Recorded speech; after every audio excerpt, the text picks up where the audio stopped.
Hello, hello, good evening. Hello, everyone. Thank you for joining my stream. Hello, hello, Ona. How is everyone doing today? Well, oh, you're still here. Okay, never mind. I don't want to be distracted. Okay. Uh, hello, hello. Welcome to today's stream. Now,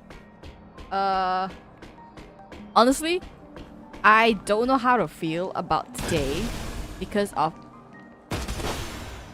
ongoing events like literally happening live right now on YouTube. But I'm gonna keep trucking on. I can talk a little bit about it, like what's happening, but it's still ongoing. Like whatever is happening on the internet right now.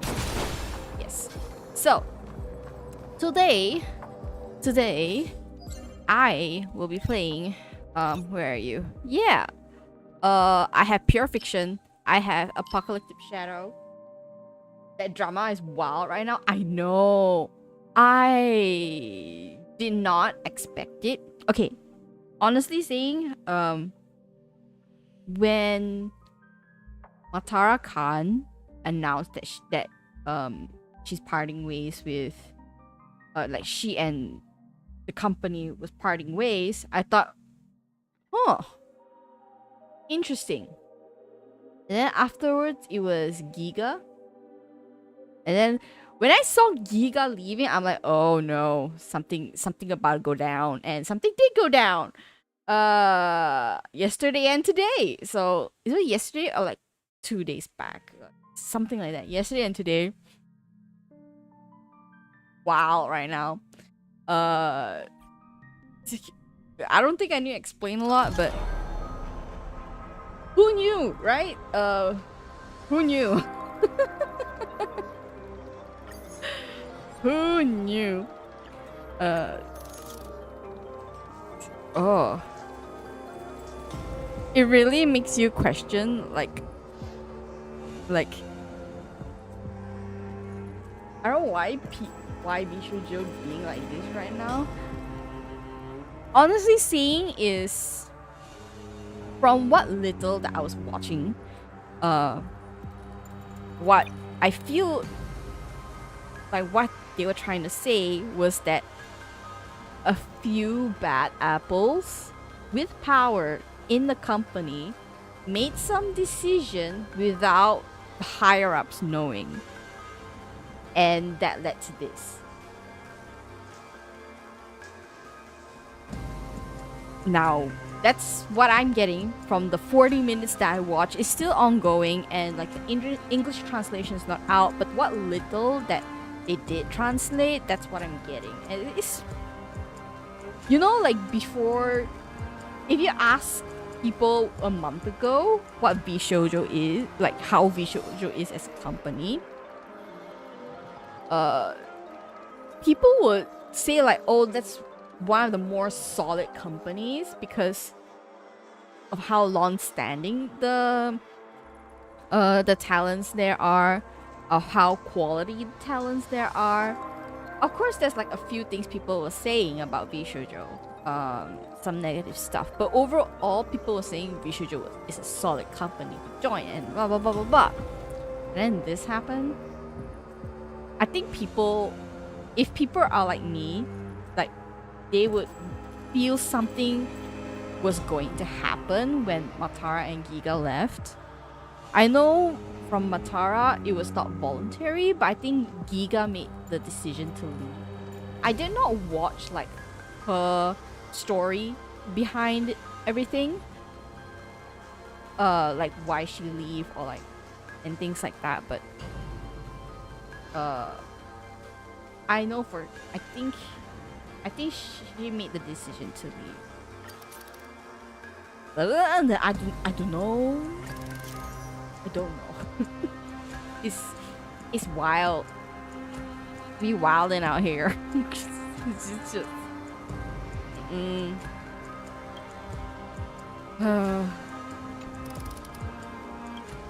it makes, how to say, okay, I'm just gonna go a bit on a tangent because this is how I've been feeling about the VTuber space, the corporate VTuber space actually. and why more and more I feel that corporate is not doing a good job. Not to say there's any like really excellent S tier corporate out there with no problem. No, every corporate have their own challenges and they take steps to mitigate however they can, right? And people join corporate knowing there's going to be some compromise and also knowing there's going to be mutual benefit, like benefits.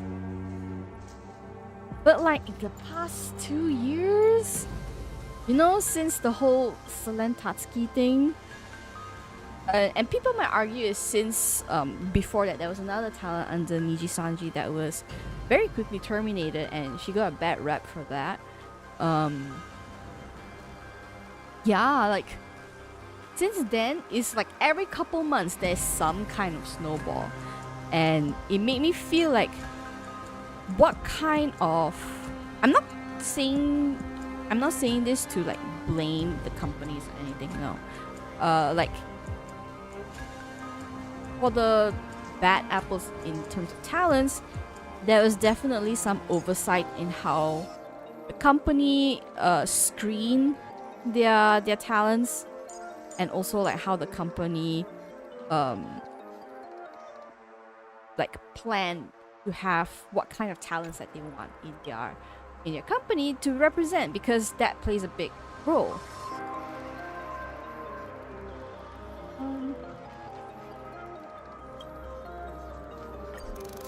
So nowadays every single talent agency have problems, not gonna lie.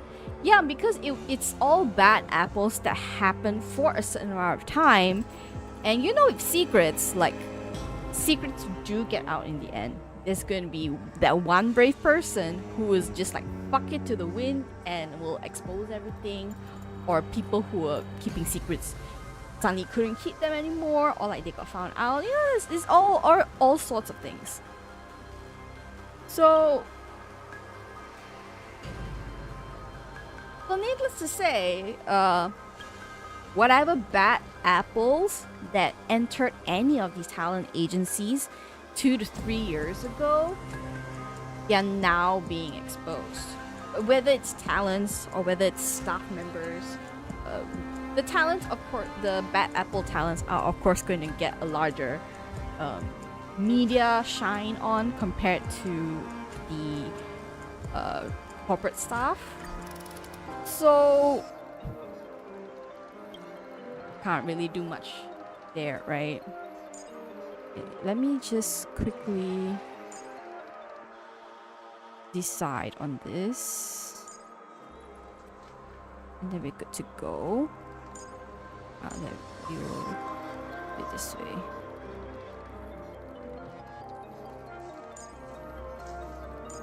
Okay, we're gonna go with this first, and then we'll talk a little bit more as this happens. Okay, I'll lower the game volume. Okay. I don't want to be too critical either, because no matter how much screening you do, both for your staff and talents, you're going to get some bad apples in the company. It's just a matter of being called out, or how they deal with it, or whether they can damage control properly, and all that good jazz. So Niji Sanji, for example, terrible at damage control. So there's that. I'm not gonna hide it. No need to hide it. It's pretty well known that they're not that good at damage control. And people believe that the way they're doing damage control is in their personal interest, and you can't do anything about that. So the only thing that people outside can do anything is really like, honestly, not much either. The worst one right now is Sanji. Yeah, I know. The latest news with Kurosanji is about the Astro Arcadia case, right? If I'm being honest, I don't know why that person, if the allegations are true, because like it hasn't been confirmed. Okay, no wait, allegations are true because it has been confirmed by people inside the company. It's just that no action was taken, and whatever action they took, quote unquote, that led up to what you call that, separation. We don't know if there's any, but it doesn't seem like there's any because there's already rumors of his new account, which is mind-boggling. I don't understand.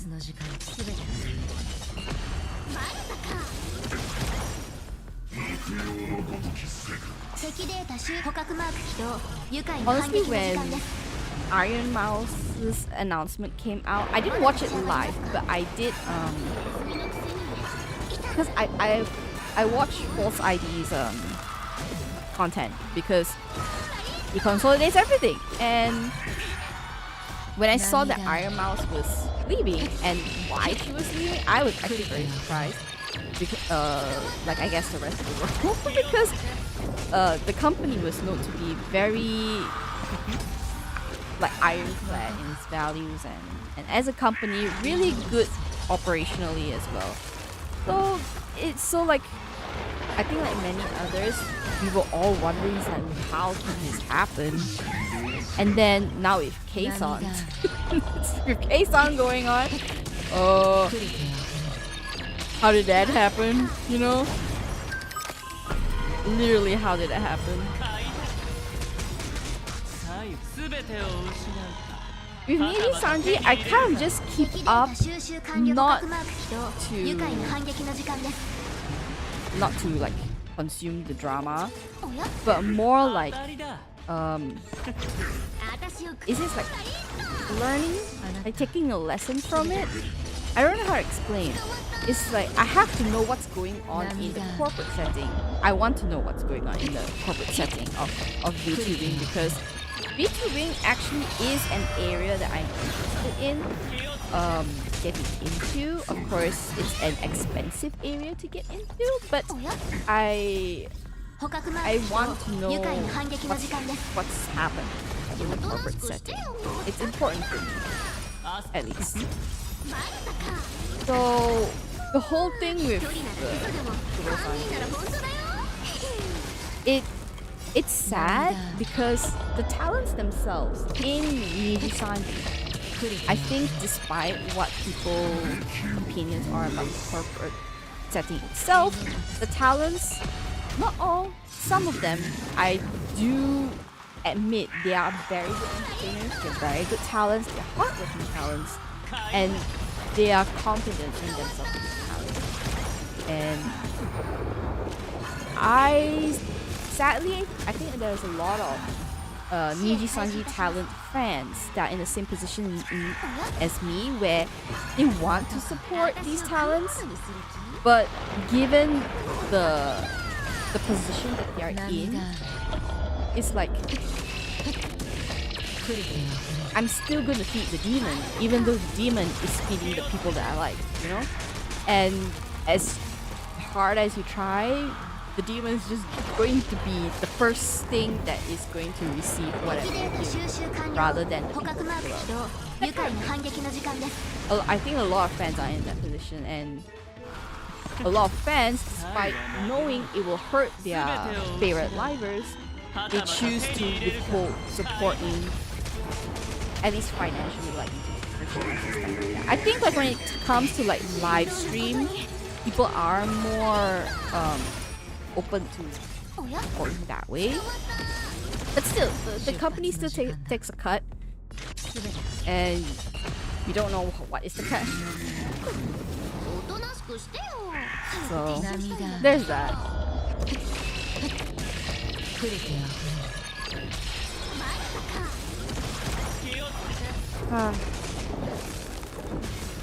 It's sad, actually. It's actually very sad. The livers that put their hopes and dreams into such a company does not deserve the treatment and result that come from whatever actions that happen internally. Especially, I mean, if it's their own stupidity, that's one thing. But if it's an uncontrolled person that's causing all this mess, then it's very hard to. It's just very hard, especially for the live fans. So every time I see like a Niji-Sanji thing, there are some livers I wish they didn't get into there, especially like the new waves. I was like, they probably felt stuck after all this nonsense happened, but they had to push through anyway because of investment. Or maybe they just believe in the company. Who knows, right? It's a very visible issue, but how to fix it is so abstract, or people who want to fix it don't have the power to. That's the sad thing.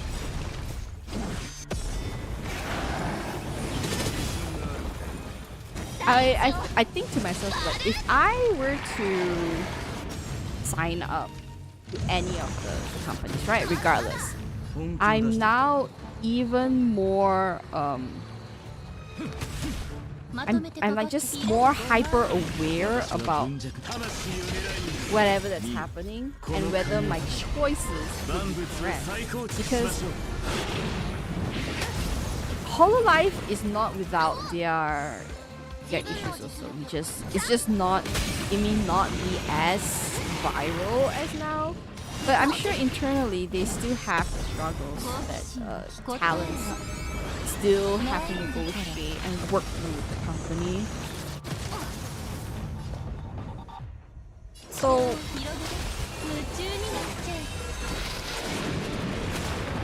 like future talents who want to sign up for like the company that they previously wanted to, suddenly they have to doubt everything, you know? Doubt the system, doubt the trust, doubt like the confidence that they have in the company to manage. Not just the company itself, but also the talents. Growth of the talents, well-being of the talents. I like when I see like Niji-Sanji talents, I think about that a lot actually. More so than I'm willing to admit.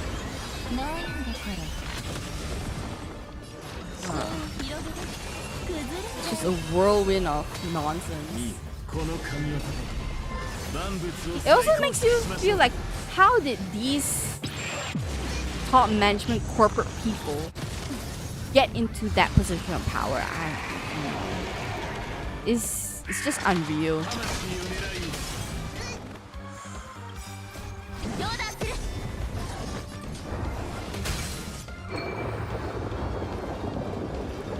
Okay. Ooh, I did something.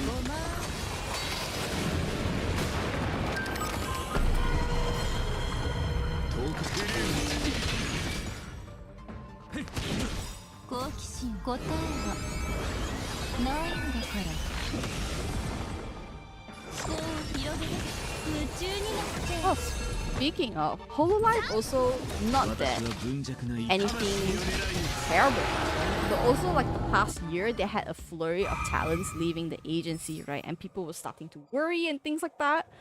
And I don't follow the like Hololive talents per se. I usually follow like the Holostar's talent. So the Hololive fan base and talent base are having I think they got over the worst of it. Now they're just trying to stabilize. But with a lot of talents leaving like quite soon, one after the other in the past year, I think a lot of them were like very worried and very anxious about like what to do now, you know. both I think the company and also the remaining talents. But I feel like they kind of got over the worst of it. They did it very, I would say, under the radar, very calm, very collected, unlike many other places that's going on right now.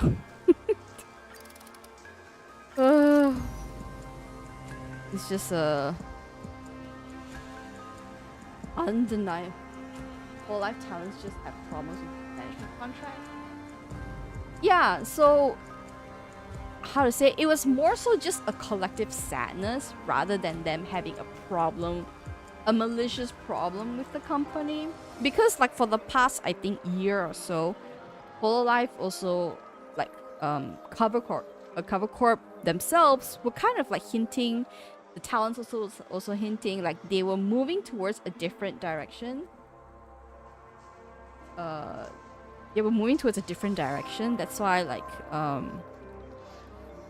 some talents, they were not comfortable with the direction, or that was not the direction that they were going for, so they left, and like that's fine, you know. Some say it's okay for them, some didn't. Yeah, exactly.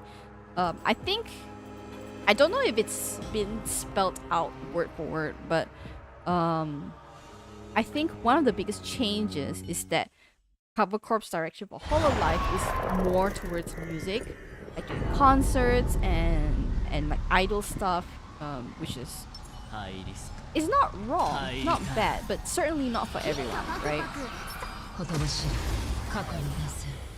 And also like in the future, I hope, right, if that's the direction that they are going for, that they take extra time, like internally, HR, recruitment, they take time to realign what they want from their talents, like for auditions and stuff like that, because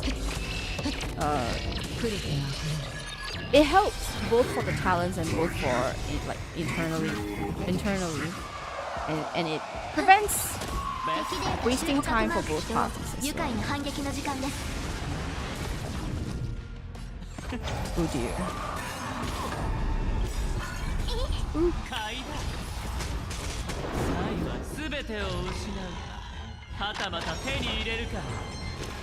I mean, other than that, Hololive, I think, seems to be the more stable, large company compared to the others right now. Who knew? Who freaking knew?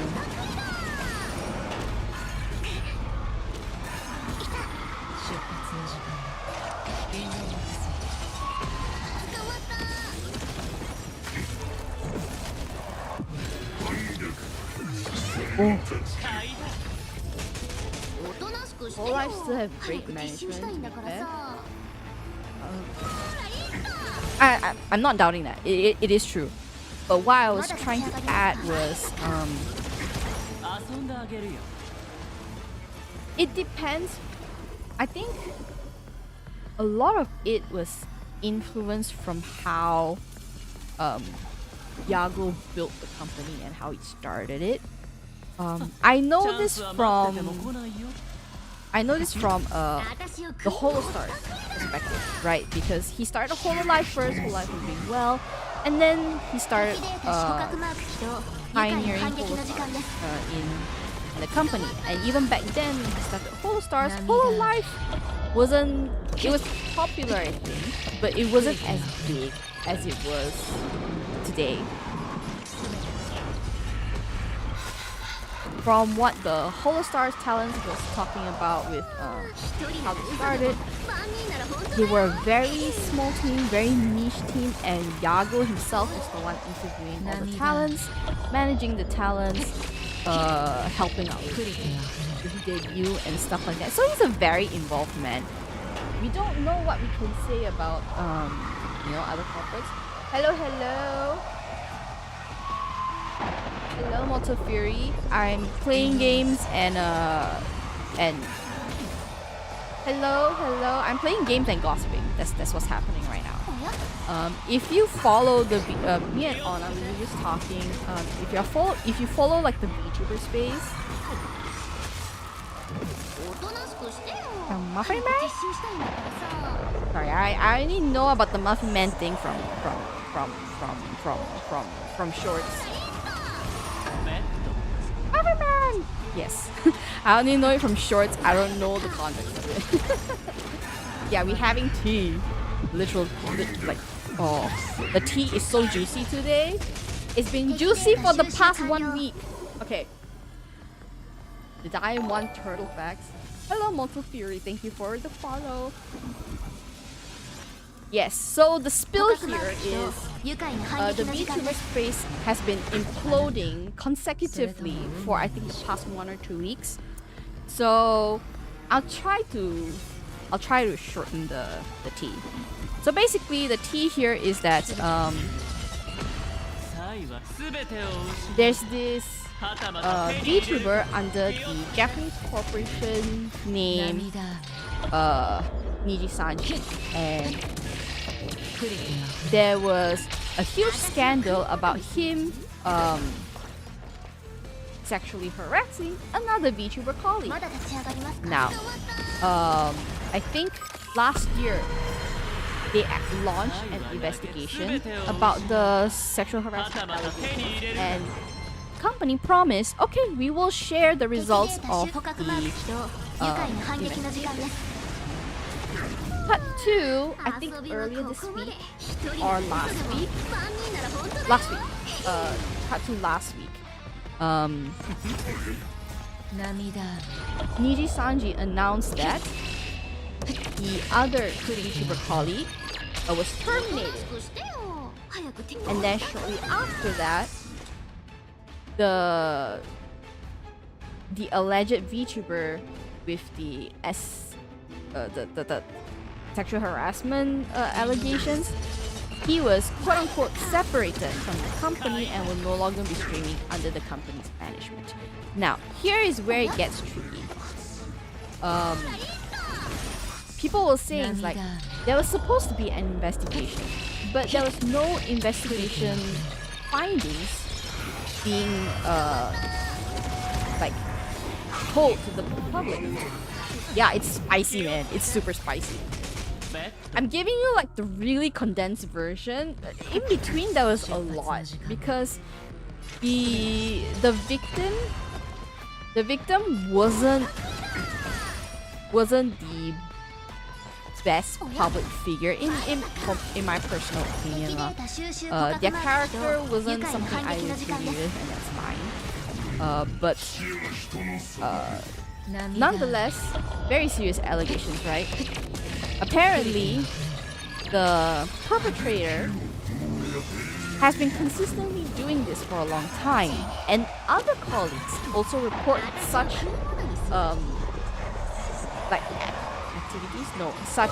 acts that they themselves experience or like their acquaintance experience. The company knows that this perpetrator has been doing this, but they didn't do anything about it. And that was when they told the public, okay, we'll launch the investigation. And I think at this point it's been almost 8 months. So, for that 8 months, the perpetrator did not stream. The victim did not stream, and in fact, the victim was terminated. I think 2 weeks ago, something like 2 weeks ago, or like early July, and what? And people thought, okay, they expected the company to terminate her. Why? Because this company has a bad rep. It's a bad rep. Okay, let's put it that way. This company has a bad rep. Oh no, I'm gonna die. Wait, did not. And then I think early last week, they finally announced that okay, the company and the perpetrator are separating, meaning it's not a termination where it means the company found the perpetrator in the wrong. Or it's not the perpetrator left the company where it's a mutual agreement. No, it's just simply saying, oh, we are not friends anymore. It is a neutral standing and people are confused. Basically, people are very confused. Like, why did he only get separating when the victim got terminated? You know? So a lot of people still find this unfair, but of course the company is not saying anything, and none of the existing talents can say anything about it either. It is hella confusing. It's the thing with Japanese contracts and Japanese wordings and official wordings is that these sort of minute word differences matter. This is distracting me. They matter, so that's why people are saying, oh, the perpetrator only had separating, but the victim got terminated. So basically people are saying that the victim was wrongly terminated, which in my opinion I agree with that, and that the perpetrator did not suffer any kind of consequences, which is also true because he has continued his behavior for possibly years with multiple people within and outside the company. You know, it's that bad. Yeah, he get no punishment. He didn't get any punishment. Yeah, he didn't get any punishment. The victim, she, well, technically, she had her own internal issues with the company, but on top of this, like sexual harassment allegations, so she was in a bad position all around. So when I think she got the termination notice, she was like, okay, finally, I don't care. She's like, I don't care, I'm just going back to what I did before this, and she doesn't care anymore, right? So she kind of, she didn't get the results that she want, but she pretty much washed her hands off this thing, you know, because like that's the final verdict the damn company had given. So yeah. After that, after the perpetrator's separation notice was released, I think in the past 2 to 3 days, people have been speculating, oh, the perpetrator has another account. Basically, they started over. So this account is very new, uses lingo and words that he previously used when he was alive or under Niji Sanji. And people are saying, oh, this could be him. But he hasn't done anything, and he's set to debut, I think sometime this week, or like next week. So people are speculating that this one account is gonna be him, and we don't know yet. But it's most probably true because his fans are crazy too. Their fans are crazy too. So yeah, no consequence. He can immediately, oh, okay, I'm gonna go independent now, and he's gonna start streaming on both Twitch and YouTube. So that's that. Okay, that's T number 1. You'll see why the VTuber space has been imploding practically the entire damn year. Okay, so another company by the name of V Shoujo, they had actually very good reputation. They had actually really good reputation. They did things a little bit differently, but all the talents under them, they were like, okay, this company is doing good. This company is doing right by the contract. Everything is great, right? Everything is great. In fact, the past 2 or 3 years, they actually gained new talents, and like really high-profile talents, and really good talents, and talents that thrive under this new management where they previously wasn't. So that means, oh, the company is doing something good, you know? That was the assumption. And then a couple months ago early this year, one big talent named Matara Khan, if you are in the VTuber space or you see her shorts, she is actually a very notable VTuber in the VTuber space. Matara Khan announced that Bishoujo is letting her go, and her I wouldn't say termination, but the end of contract would be sometime in May, if I remember correctly. Yeah, Matara Khan became really, really popular after she joined Bishoujo. Like the talent behind Matara Khan, she joined Bishoujo, became Matara Khan, and she became a notable figure after that. So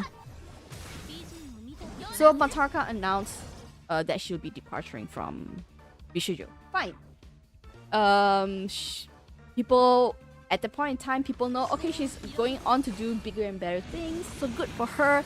A little bit weird, at least for me, that she was going to leave Bishoujo, but we don't know the circumstances.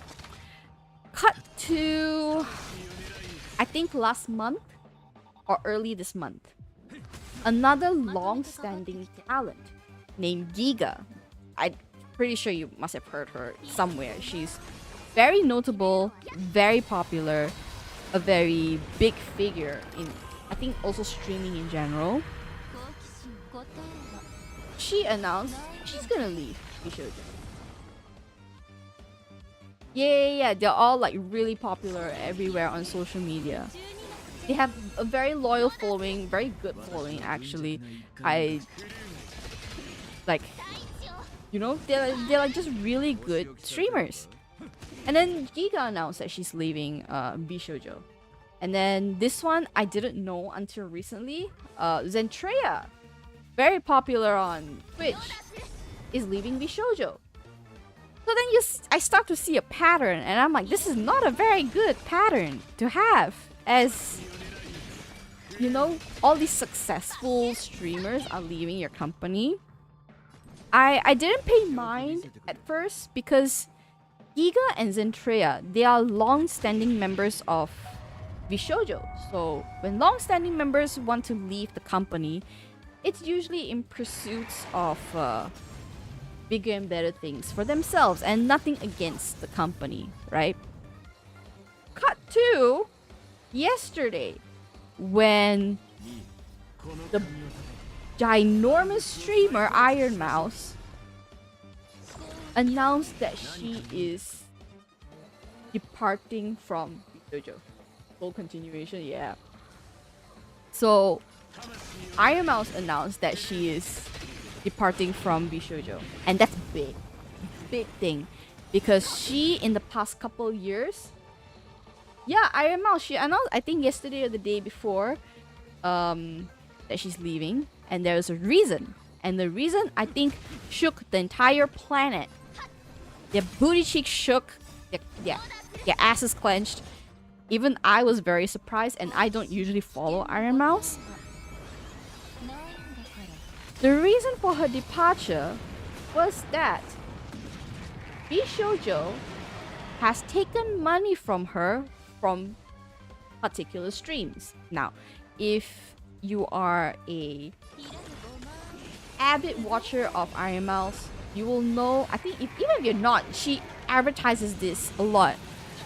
She is a big supporter of the I think the Immunity Deficiency Association, which is, I think, is a non-profit, and a lot of her Twitch streams, like she like streams to donate to this organization because it's something very close to her heart, and she herself has autoimmune disorders. I did watch her a lot.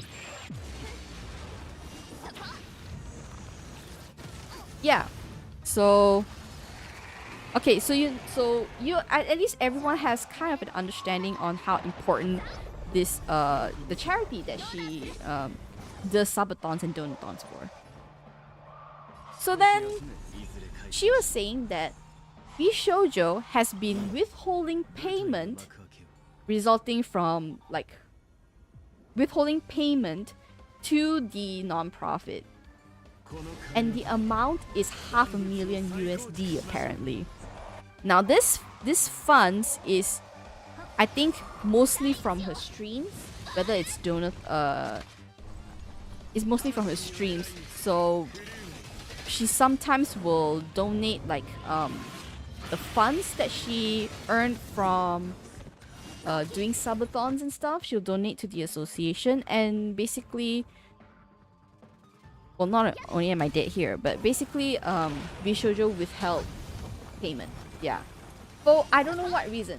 I don't know what reason, but that's what she said.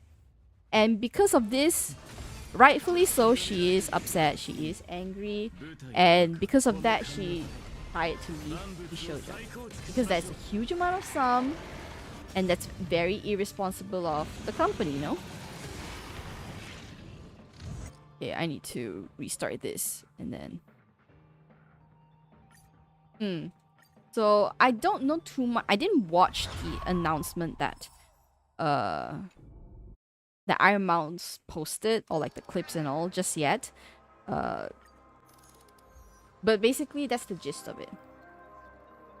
But rightfully so, she's upset and things like that, so she left. And then, at 8 o'clock GMT plus 8, Kei-san, another V-Shoujo VTuber, mostly under the Japanese branch though, but another V-Shoujo YouTuber, a VTuber, started a live talking about... Yeah, there's more. Damn, it's continuing right now, I think, or it could have finished by now, who knows. She started a live an hour ago. No, almost an hour and a half ago. Kei-san started a live saying that what she's going to talk about is more on her experience, and she actually already planned to talk about it, but seeing current events, she was like, okay, now I need to talk about it, you know? Yeah, it got serious. It got serious. So basically, she started off with saying that that Kei-san actually planned to leave Bishoujo and announced that she was leaving soon. Soon meaning end of the month. End of July, which is like next week, basically.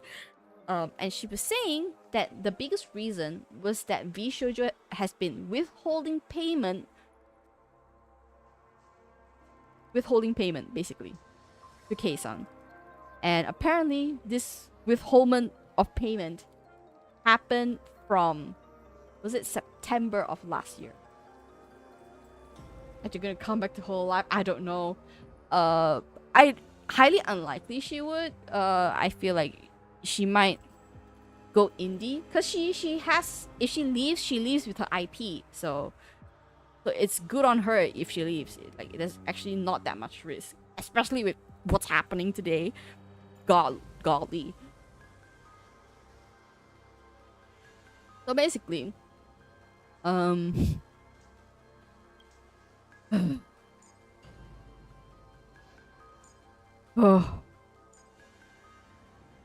also thoughts about Jaden animation streamer. I'm not sure Jaden animation streamer.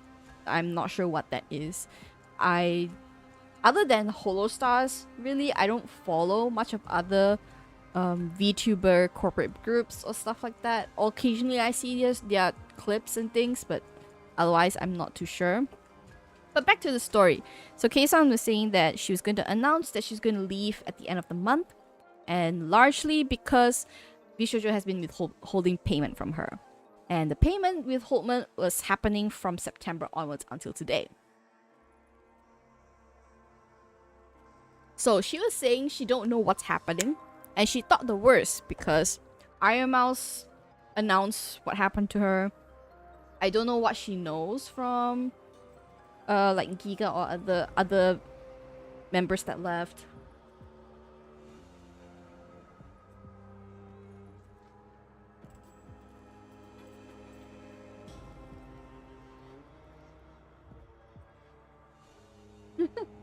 Aiden was a solo VTuber and a story time. Oh, no! Like, no! Okay, I'm not really a story time VTuber, I mostly play games, but this is a topic I'm interested in, you know, because I am interested in, like, the VTubing space. But basically, yeah, as I recall, announced that she was going to leave end of the month because Bishoujo was before payment, and that, I think because she heard what happened to Irma, she was getting very worried. Rightfully so, right? Rightfully so. And she was like fed up. Okay, she's been asking for payment. They've been saying promises and oh, we're gonna get it done, and it's not getting done. So she's like, you know what? Fuck it. If that money burns, it burns. And so she decided to leave. And then obviously she got upset as she was talking about her experience and what was happening on her side with Vishoujo.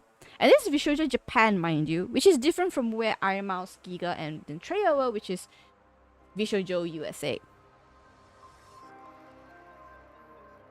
So then, I don't know if this was planned. I don't know if it's in the heat of the moment.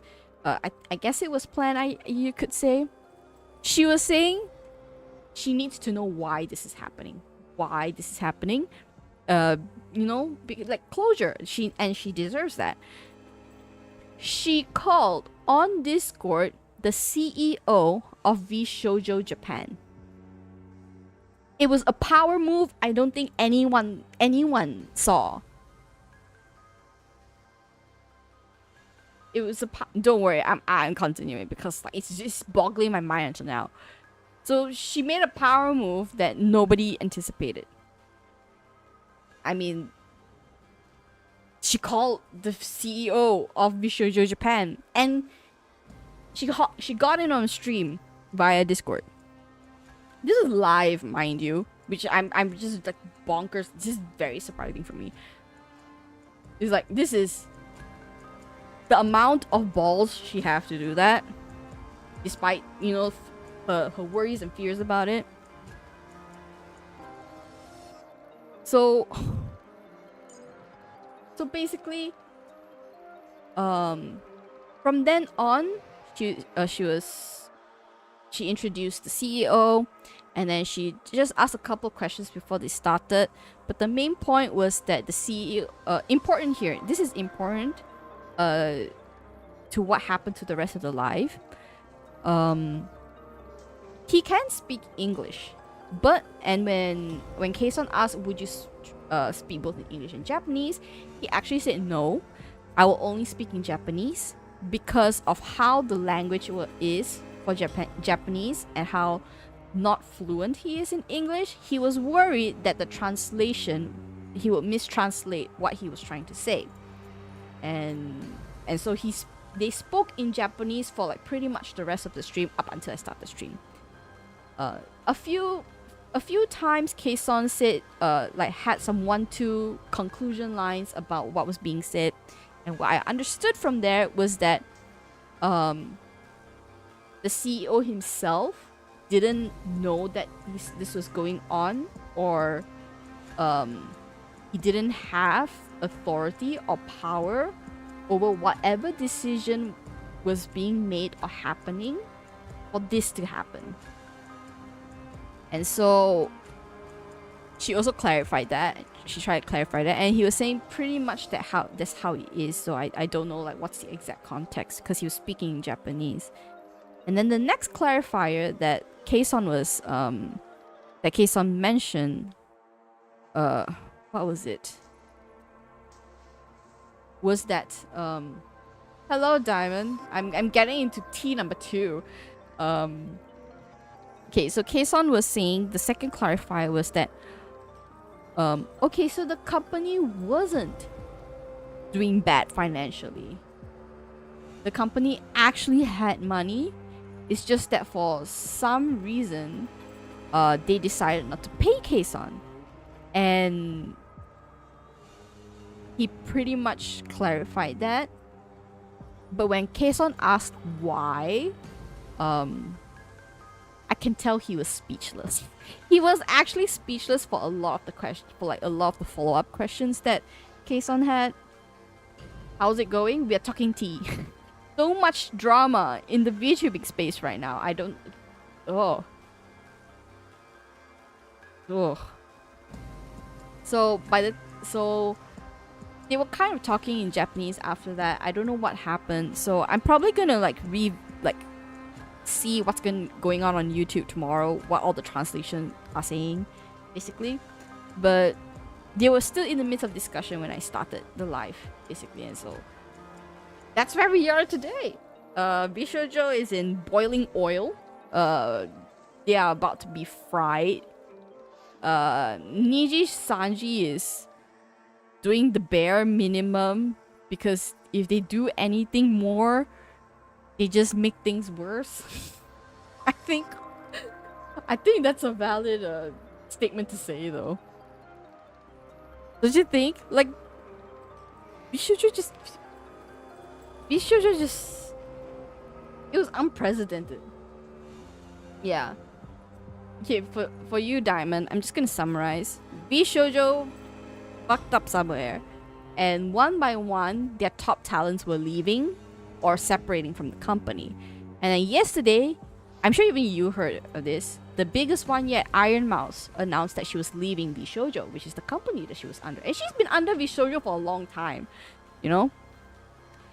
She was leaving because she found out that the company has been withholding payment to the charity that she was like gathering funds for, like whether it's from donathons, subathons, and I think a few other channels. She did clarify that the one avenue where she was doing like donation drives for the charity that she wanted to, I think it was a third-party website that guarantees that whatever charity run you're running on the website, all funds go directly to the charity. Except for that avenue, we cannot say like how, like where they've been keeping all the funds. And she mentioned that they withhold payment up to $500,000. So that's Iron Mouse. Kason, another popular VTuber under Bishoujo, but under the Japanese branch, was also a victim of being withhold payment from the company. And earlier, like almost 2 hours ago, she actually went live and discussed this live with the CEO of Bishoujo Japan.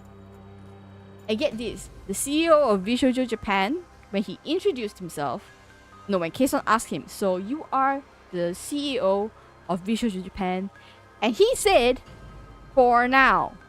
Now, to many people, that may be like a passing comment, but no, when the CEO of a company, a large entertainment company, tells you that, hi, I am the CEO of this huge successful company for now, it means that I may not be the CEO of this successful company in the future. And who knows when in the future is. And by the looks of it, and I think why he agreed to do the live with Kason, I think for not much longer, because I also feel like he has a sense of responsibility. I think this is my opinion of how I feel towards the CEO of Bishoujo Japan right now. He does have a sense of responsibility, to some degree. We don't know if he could be thrown under the bus by whoever's on top of him, you know? Just because you're a CEO doesn't mean you're on top, you know? There are plenty of other ways to be on top of the CEO and not have an official standing. So I feel like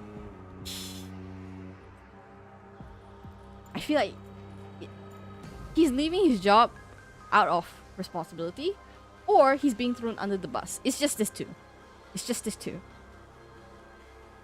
Astronomer's head of HR all knows all about that. Oh, what's with high-ranking people nowadays? The whole Coldplay thing, VTuber space imploding on a regular Tuesday, no less. Like, gosh, like, get it together. I'm gonna put Locha here for now.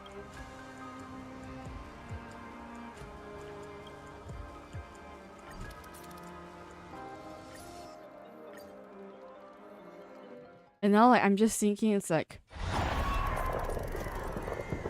just for corporate itself, it's just gonna look really, really bad. It's just, I think for majority of the company, you know?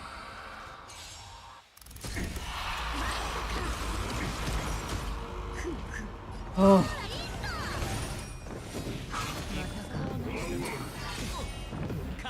Dangerous times.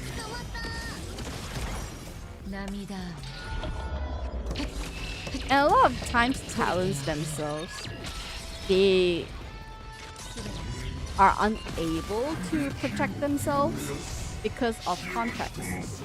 I think since the Niji Sanji incident, a lot of people are more, I won't say worried, but at least more aware about the importance of contract and what's written in the contract, and how important it is to know what you're signing and to pay that extra money to get legal advice, right? And it goes for anything, whether it's your office desk work, whether it's buying a house, getting a loan, read everything, get a legal representative if you need to explain things to you, because debt and being trapped by a piece of paper is stupid. It's wild. Not stupid in the sense that like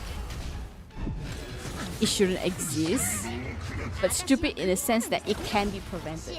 It can be prevented. This thing is preventable, especially if you have the resources to do so.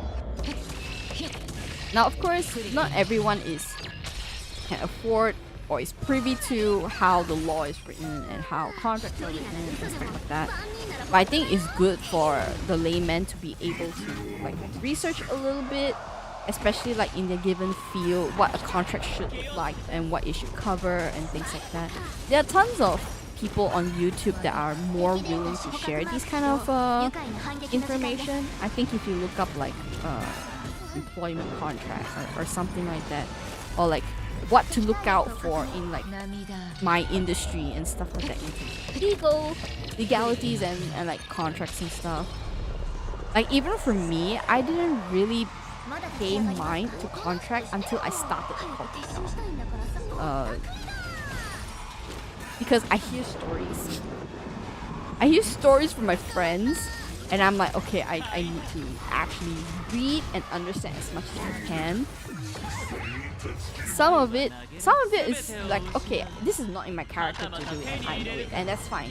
But there are also stuff where it's like, okay, if I'm not careful, I can accidentally do this and get the short end of the stick.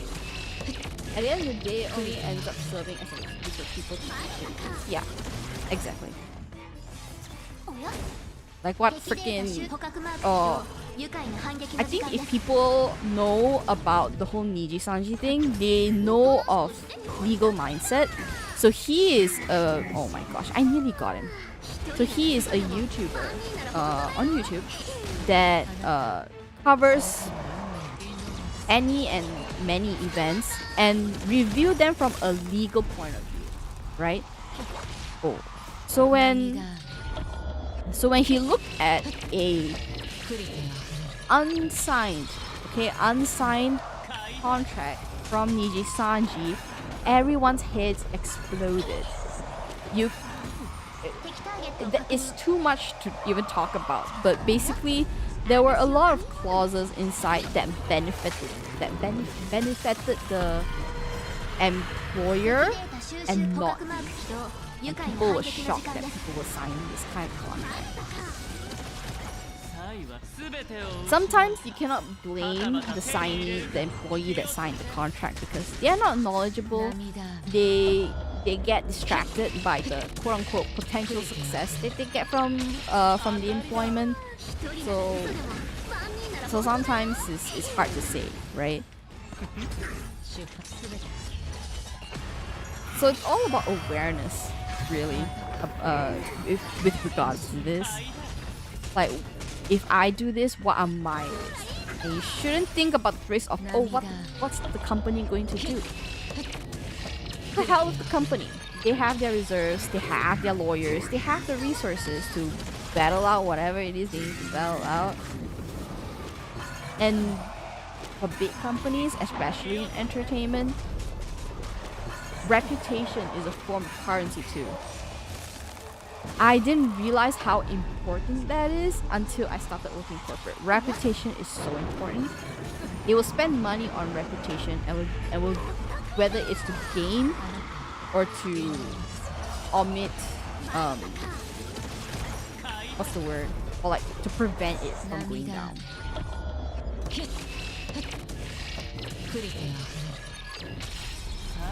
I knew I hate the call. People are running their brands and thinking, yes.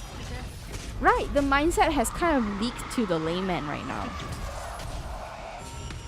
It's why people on social media cannot differentiate between like I won't say differentiate between branding, but like they understand branding is a term of currency. Like that's how important it is for them. Oh my god, I'm so dumb.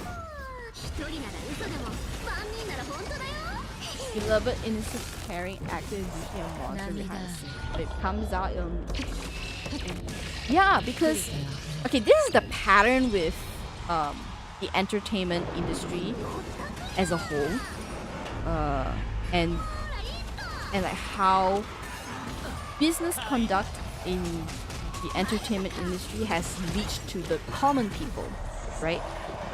So let's take it like, I don't know, 100 years ago. Entertainment was, and what happened in the entertainment circle was wildly secretive. Like they could quote unquote cover it up, right? There was no tools like media, not as much exposure and access to like spyware and like hidden cameras and stuff like that, right? So people largely were unaware of what entertainment looked like, the business side of art, 100 years ago. And then usually like the scandals all come up from like either paparazzi or insiders and things like that. And paparazzi and insiders are still like a large part of getting insider information, right? But then when it came to like brand deals, influence, how successful they are, and people look up to successful people, they gain reputation and as an additional currency and worth. And so the majority thinks that, oh, if you're successful here, or if you have influence or a good reputation, quote unquote, which is like every Asian people's poison reputation, right? People are going to look at you, people are going to respect you, and people are going to pay you to do what you do. You know? So that kind of assumption and knowledge has leaked to the common folk, and that's why you have influencers and stuff like that. Because reputation is a form of currency now, and you can't stop it. You cannot stop it. The more people feed into the idea that, oh, just because this person has that many followers, or just because this person does these things so well, that they are ultimately correct, or they cannot have fault. That kind of thing. So that's how the whole influencer thingy happened. And corporate brands, they feed off that because they don't have to pay as much to influencers compared to celebrities. Because to celebrities, one brand deal can be like a couple $1 million. Who knows? Maybe tens of millions of dollars. You know? NBL stars. Who knows? Beyonce. Supermodels. You know? Artists. Global artists. It's like you pay them 3 castles, 4 golden horses, and 12 goose eggs. Golden goose eggs, I should say. So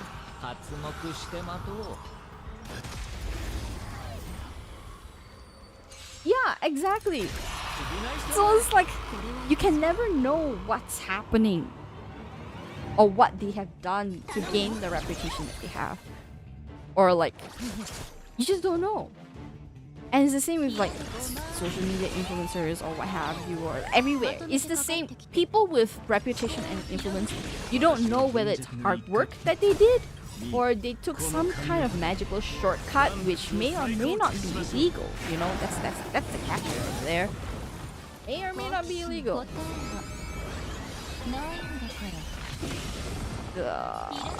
Ay.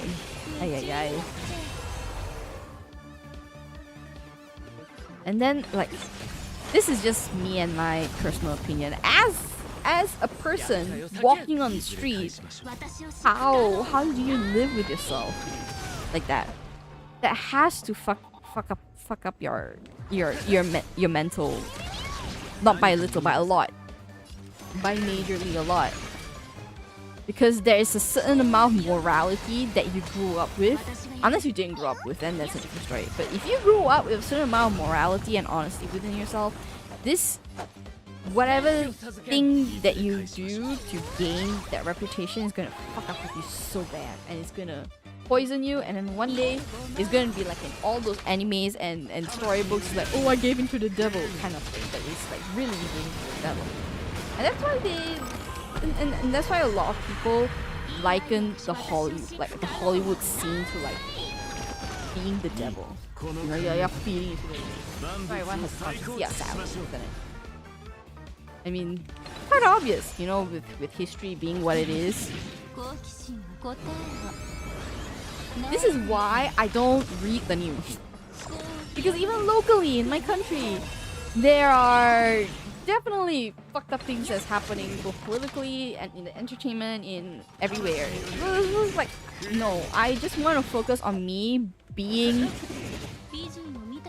honest with my values than looking at other people tainting other people, you know? When people like these do something bad, it gets easier after. Yeah. I think the best example is lying. That's the best example. For the average person, lying is nothing, you know? And it still is in a lot of contexts. But when it comes to things like lives, money, and then subsequently, like, how people look at you, it can be very dangerous. It is very dangerous, in fact. It just snowballs, you know? People who lie about themselves, they could be a psychopath, they could be a murderer, from 50 years ago and now they're active. Who knows? I might be watching too much, I might have watched too much true crime stuff, but you know, it's true. It happens. You never know. The person you're talking tomorrow, he could have been a serial killer. The person you talked yesterday, I don't know, he could have just picked his nose and ate his booger. That's all, you know? You never know.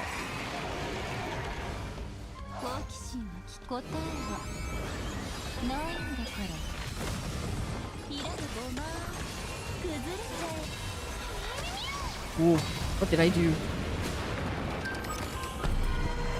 Whatever I did in this round, that was oddly specific. Hey, only the brave will admit that they picked their nose and eat the booger. Unless you don't really care, in which I have mad respect to you. Rainbow dye.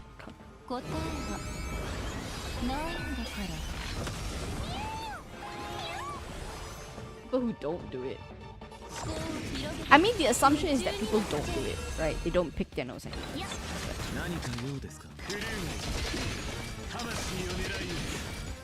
I don't know. This is why I'm an introvert.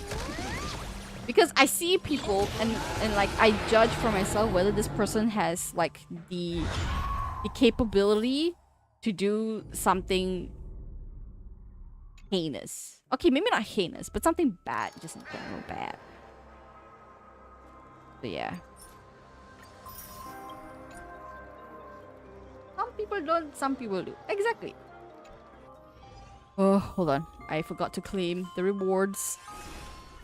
The rewards. Rewards. Yes. Mm,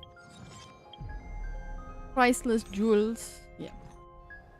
Okay. I think we all do good deeds and stuff. Yeah. I think at least for me, it feels like what's it called? What's it called? Intrusive thoughts, yes. It's like to get to a point where we're above all this. Yeah. I mean, everyone gets intrusive thoughts, right? I think some common ones for intrusive thoughts that are like kind of bad. For me, it's like sometimes when I'm like cooking and I'm cutting vegetables and stuff, my intrusive thoughts is like, what if I just slice my fingers? What will happen? I mean, technically, you know what will happen, but it's like, what will happen? And like there's like a sense of crazy.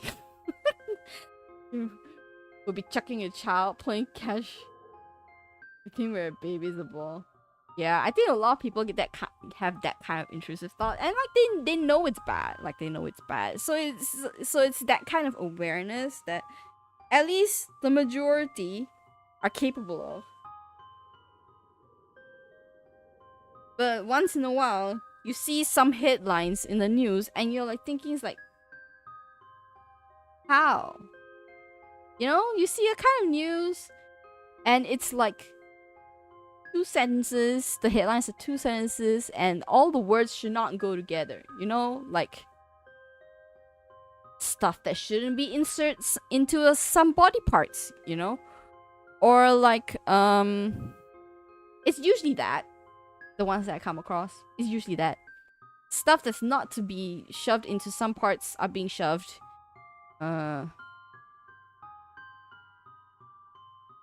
Yeah, it's usually that.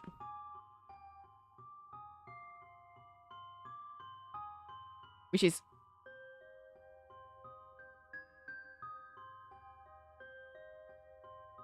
Hershey's Tookie Tookie literally just the club site was coming up.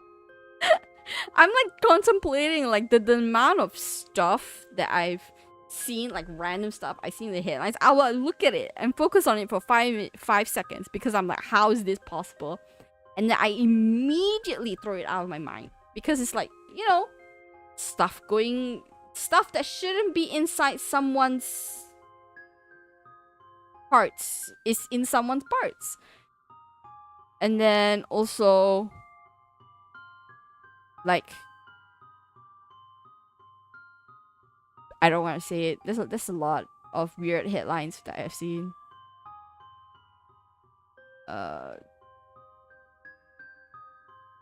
What's the word? Dismemberment. I've seen some dismemberment headlines, and it's like 24-year-old found dismembered in a bag, hidden behind a bush near her school, or some weird shit like that. You know, a lot of weird headlines that's been out. I know. Is it some unknown Mercury in retrograde that I don't know of? I'm not sure. Okay, we can continue yapping about nonsense. In here, this pure fiction one. Now, this pure fiction one, I'm gonna die. So let's just be real. I'm not gonna get very far. I'm just gonna go as far as I can because that's all I can handle right now. At this point, it's well out there that dismemberment is way more common than... Exactly. Like, why? Also, do you know... Also, the soundtrack that's been playing has been perfect for the discussion. I know, right? I know.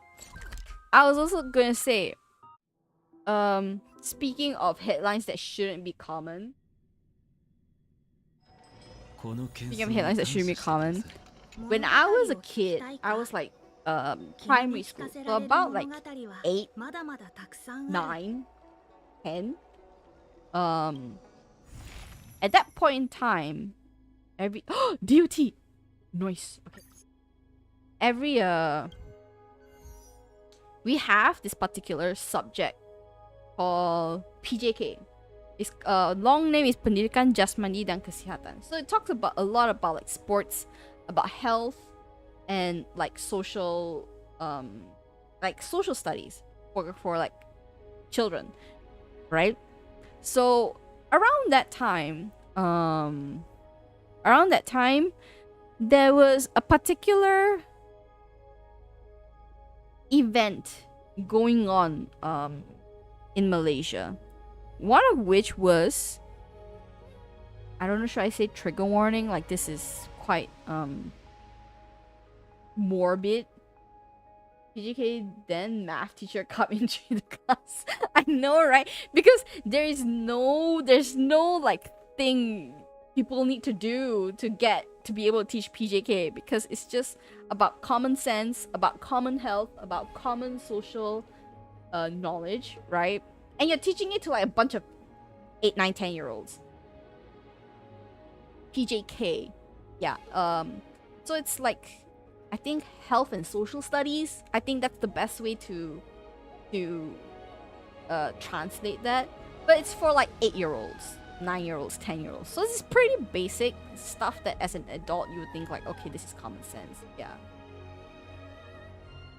Gym subject. Yeah. So there's like sports, talk about sports, talking about, you know, types of warm-ups you can do, stretches, and then into general health, and then sometimes, at least when I remember, there was some topics on like social like knowledge.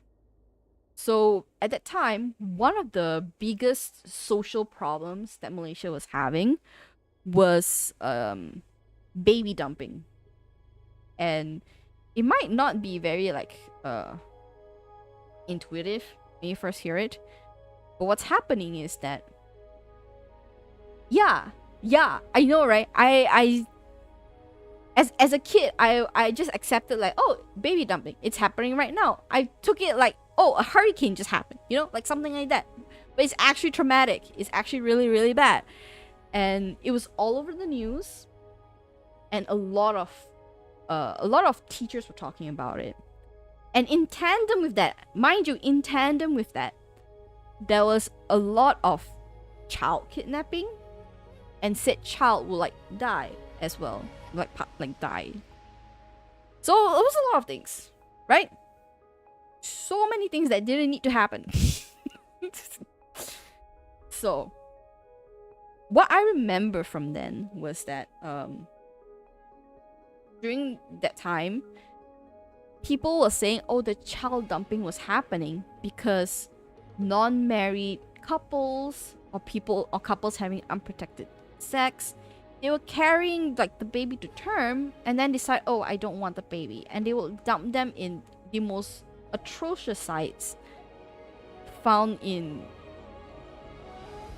yeah, this, because it's unfathomable, you know, because a woman has to be involved in this, and the guy can have a number of excuses, but the woman carried the baby to term.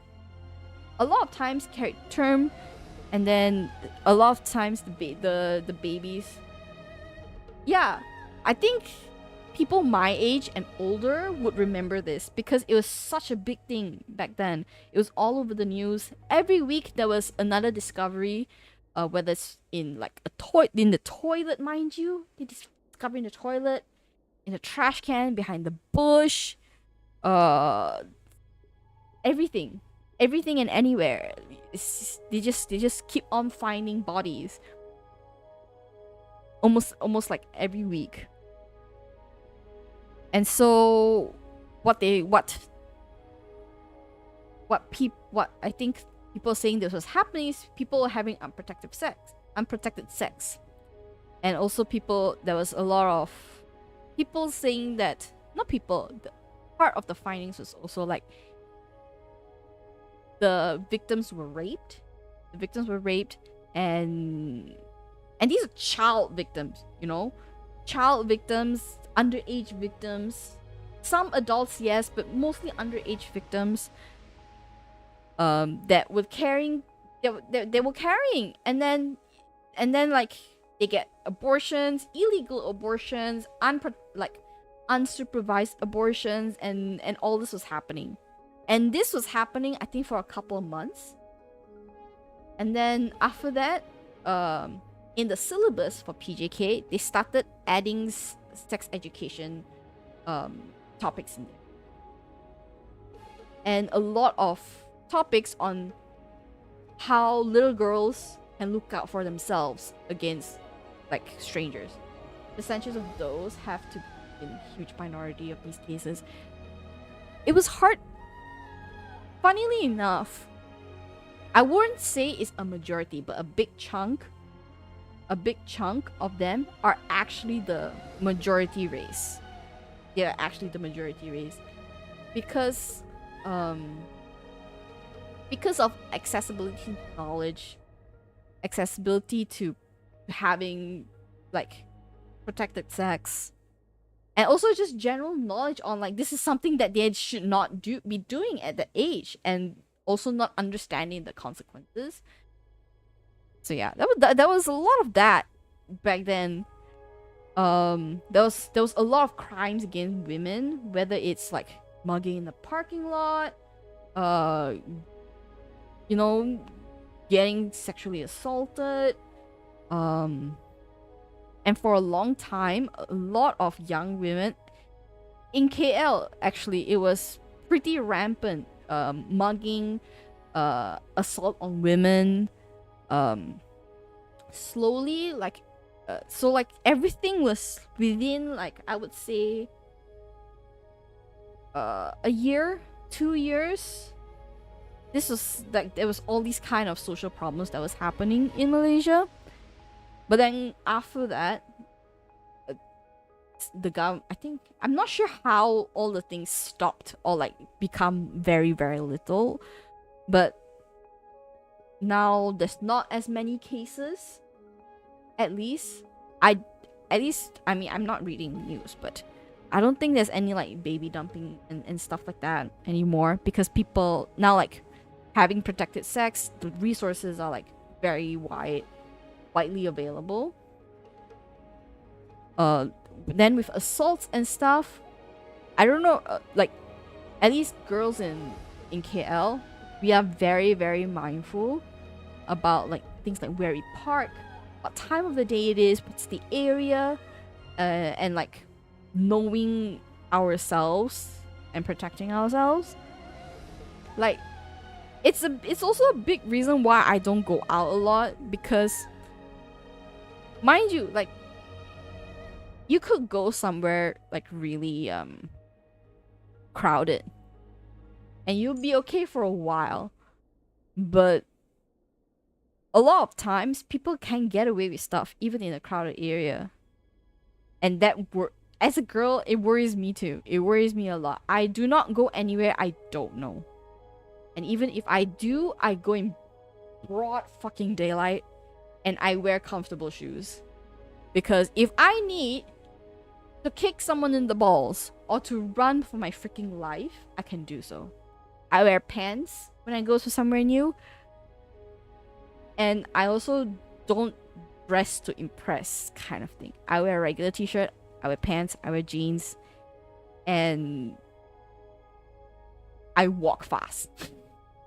It also helps that I have a very good resting bitch face, so like immediate deterrent, you know?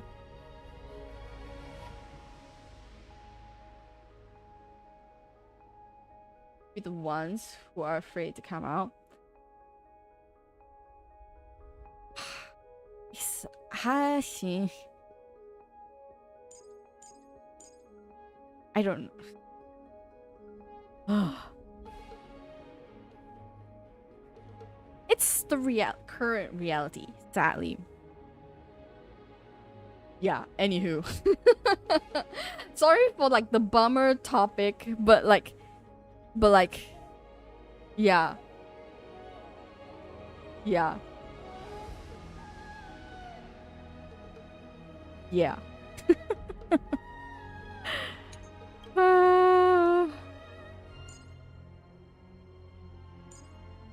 I haven't really like I resting face lighten it. I do make it a point.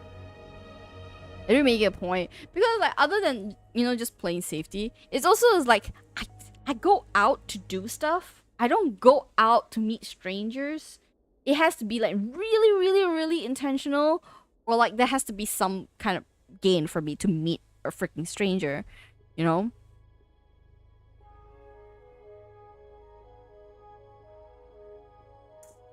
And like I already have like a pretty good habit of going to the place, get the thing done, and get out because I just want to be at home in my PJs, playing my games, staring at fictional men, reading about fictional men.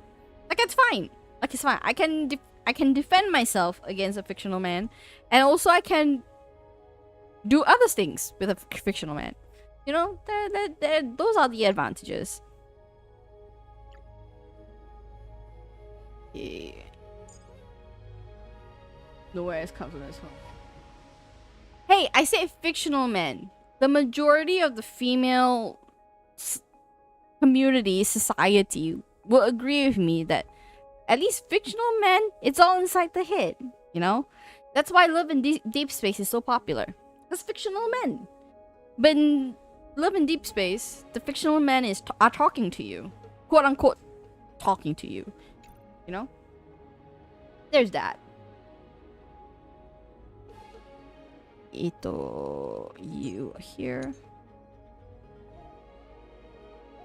Have you not seen like the clips for Love in Deep Space? I don't play the game, and like even then, like sometimes it's like that's also the reason why I don't play the game, because like if I do start playing the game, not only Love in Deep Space, if you hear names like Silas, Caleb, Zane, Xavier, and you see hot anime men along with those names, that is Love in Deep Space. It's impossible if you're on Charles. No Charles. You can pitch the idea to the company though.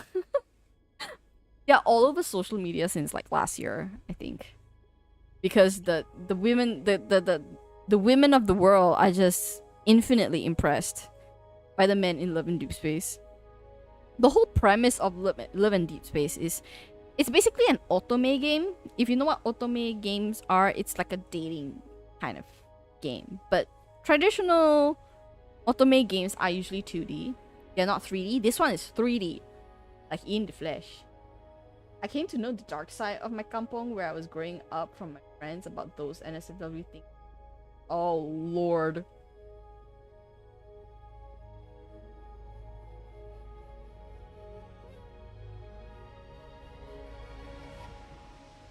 Oh.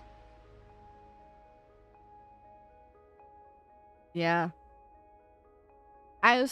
Okay. My school friends, if anything, okay, long story short, I'm not like I wasn't very close to my peers during school. Let's just put it that way. And honestly saying, the only thing I got out from them or like heard about from them is about corn. Or should I just say, yeah, it's about adult entertainment in the form of videos. Yes. There's more of that. And let me tell you, I didn't notice this. And to be honest, I'm pretty like, when you're in high school, like corn was one of like the highlights for adolescent male, right? In one way or another, everything seems to be about that. Yeah, because at that point you have raging hormones, uncontrollable blood flow, and also zero experience in that, right?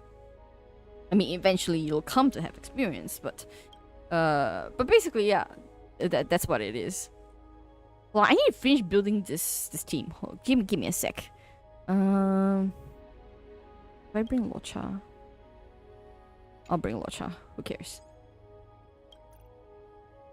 So for me, like the guys in my classes, like they, when the teacher is not there, they just speak. They just speak like they're having lunch because they just speak. And for the most part, I don't hear much, to be honest. But I'm just gonna do that, and then I'm gonna do EOT. So this whole corn stuff, I only know from like the guys during that time, like in my peer group. There was this one time where I didn't know, okay? I genuinely did not know until the absolute very end. So there was this game, which we're not allowed to have games, but somehow it's on the school PC. It was downloaded into the school PC. This was a time where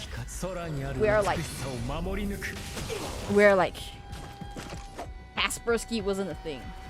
Okay. There was a time where Kaspersky wasn't a thing for schools. Okay. So that was a game that was downloaded into one of the computers in the computer room of the school. And we don't know who, but the boys in my class found it. And it's like, oh, and they're like, oh, I know this game. Oh, I know this game. I'm just like, huh, okay, fine. Because what it looks like to me was that it looked like a dating game. I play Halo or CS on my school PC. Not game, but some PS. I think so. I just happened to see it. So yeah, the boys in my class, they don't play CS, they don't play Halo and stuff like that. So I didn't know the existence of the game, honestly, until I came onto uni. Hey! But there's this one game I saw them play. So I was just standing behind them, and they didn't tell me anything. They were like, oh, we're just playing this dating game. So the game is basically you're the guy, and then you have to court this woman, you know, into and like to date her and stuff. So it was a bunch of wacky things, like to earn money, either get a job or you go rob a bank, or what are the gifts you want to buy for the girl when you go on dates with and stuff like that.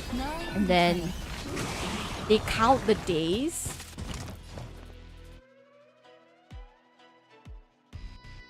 Yeah, so they count, like the game will count how many days it takes for you to get the girl. So I was just playing along, or like I was just standing behind them and just kind of playing along and just watching them like play the game.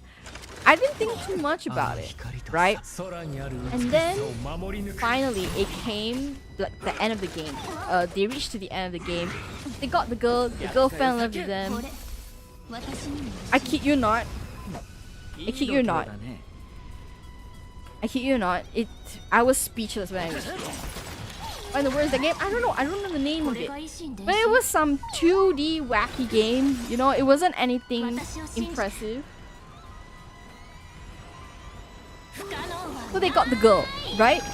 At the very end, during the credits, there's this big graphic of the girl not having clothes in all sorts of quote-unquote inviting postures and very visible body parts, and I was shocked. I looked at the game. I'm like, why is she naked? Why is that part visible? And also that part does not look like that, because I have one. And I'm like, how is this on the school computer? You know? I know! And imagine during like computer class where the teacher is not there. The teacher was not there. I don't know who in God's name downloaded the game into the school PC. At that time, we had zero knowledge of downloading applications into PCs. I don't know what to tell you. So like, I'm like, huh? Ah, that's what it is. Because I didn't think too much about it, because at first, when I saw the ending credits, I'm like, nah. Okay, fine. That's the game. Okay, fine. I was a little bit shocked. No, I was very shocked. I was, I don't know, 13, 14 at the time. So, they were 13, 14. Yeah, I was like, oh my god, what the fuck are you guys doing? And they were laughing, and of course they were enjoying. And get this, one of the guys, he is known as the more studious, the more obedient of the guys in my year. And his father is the discipline teacher of the school. Mic drop.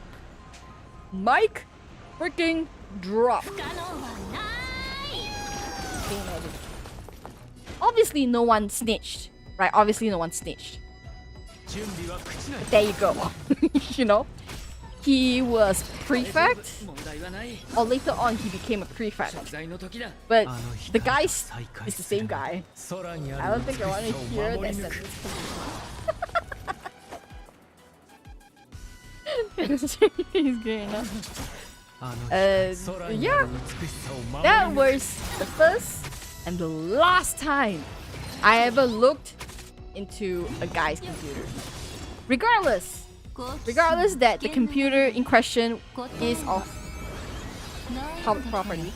For once, it can be worse. Yeah, I soon later learned on my own time. Unfortunately, I got poisoned and explored.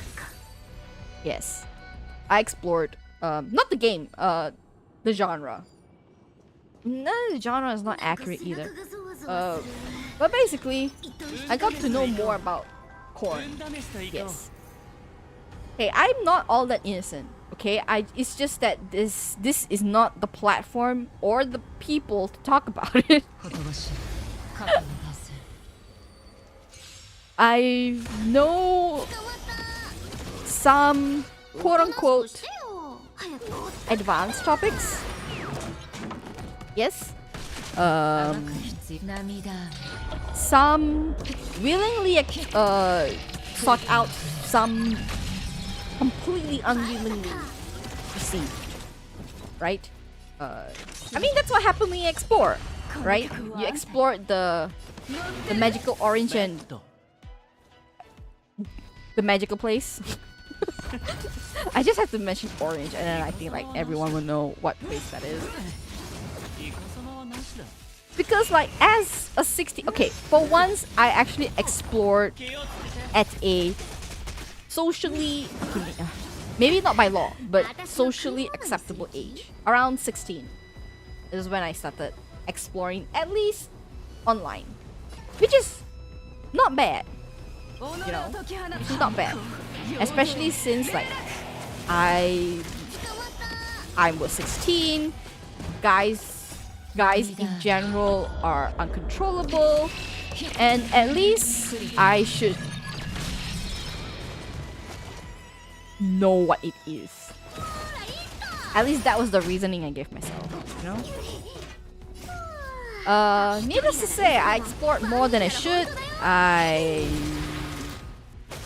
magically took interest in some topics. Yeah. So now I have way too much knowledge. And not enough experience, to be honest.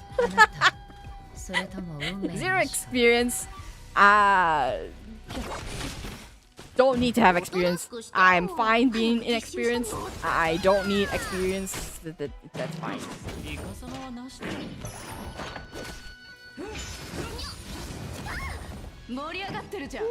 Ah.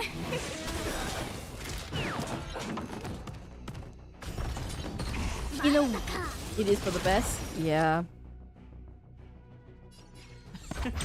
I mean, now that I'm like approaching 30, like all of it seems so superficial.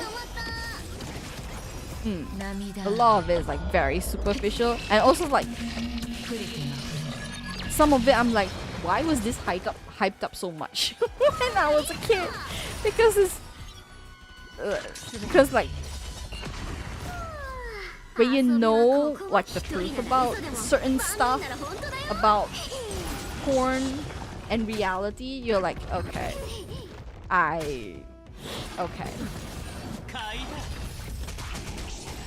Things being Formation, a school was looking for a girl who got her pic leaked online.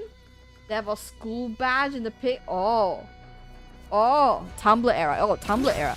I was lucky that I did not get into Tumblr. I was lucky I did not get into Tumblr because I saw people using Tumblr, and it was again full of whatever it is that was on Tumblr. So I didn't want to do that. You don't know what happened. Like, was there a resolution? I mean, it's hard to say if. I mean, in all likelihood, you wouldn't know if there's a resolution because they would have tried to keep it quiet. People are animals because they choose to be another day. Just know because my friend told me.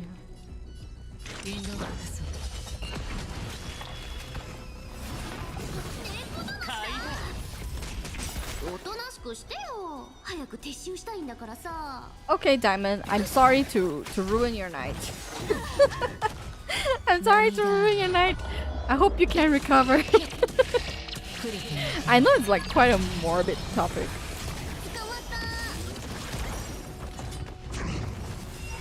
Ooh.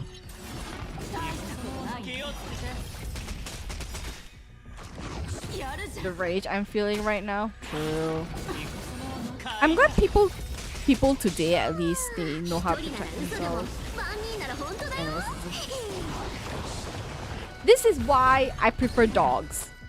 You know, the most dogs can do, a well-trained dog can do, is smother you with kisses. I want a big dog.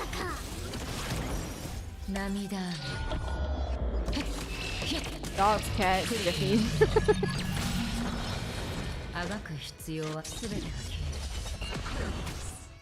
Same friend told me this girl already graduated from school or changed schools already. I can't remember. It is for the best, isn't it? I think in a way also because like I prefer big dogs. I love big dogs. I especially love mastiffs. Give me any mastiff, honestly. I wildly prefer mastiffs. So like Rottweilers, European mastiffs, Honey Corsos. I don't know why they're so wild, man. Yeah, back then it was very wild, wasn't it? Now that I think about it, I think back then adults had the right to be worried. Adults had the right to be worried back then. Yeah. Everything would have been fine if that was age restriction. That's all. But then again, even today, age restrictions are not really being respected at all. So that's where we at. Okay, hold on. Let me try to do this. I'm gonna bring you in and you in and let's do follow up. This one a bit special. We can bring in. Actually, I'm gonna put Locha here. Where's Locha? And then here I'm going to bring. Ooh, okay. 1, 2, 3, What else? Fire. Fire. Knifen? We'll try this.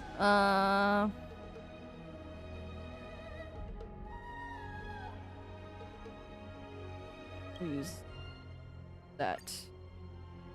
One is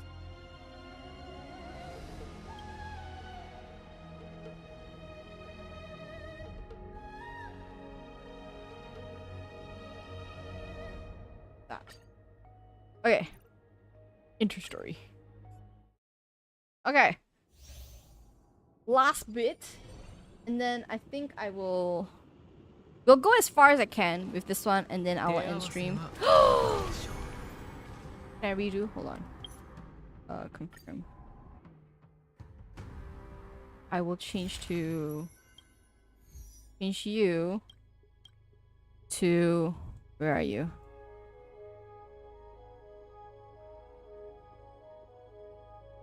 Where is that character? Ah. Topher. Okay.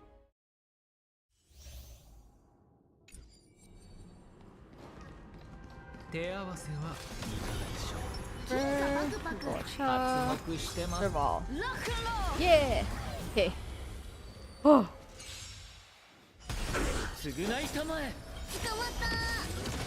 Ooh, nice.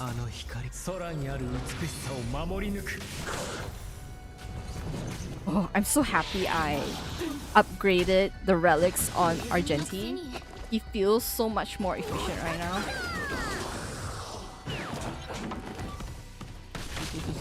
Okay.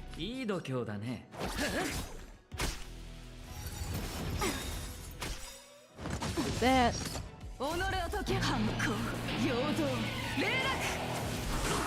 Woo!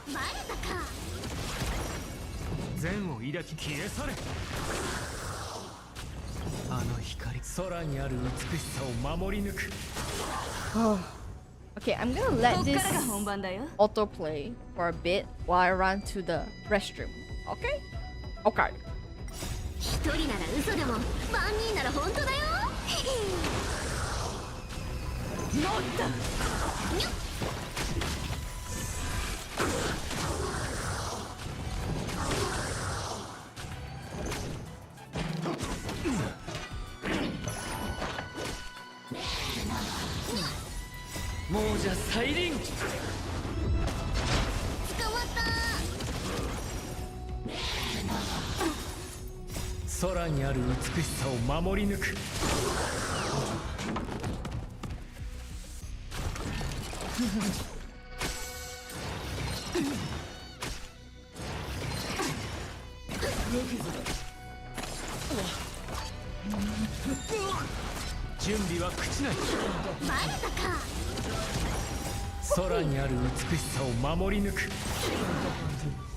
Alright.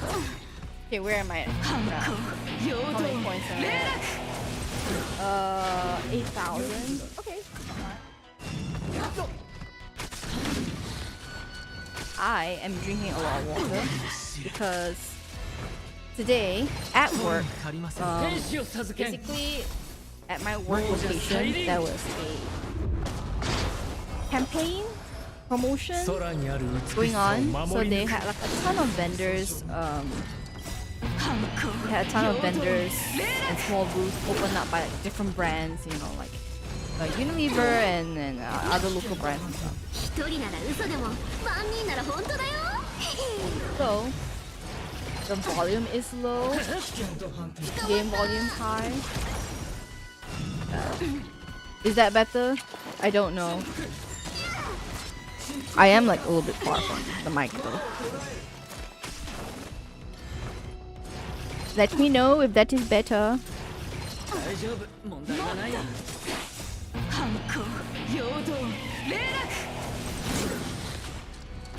Aha.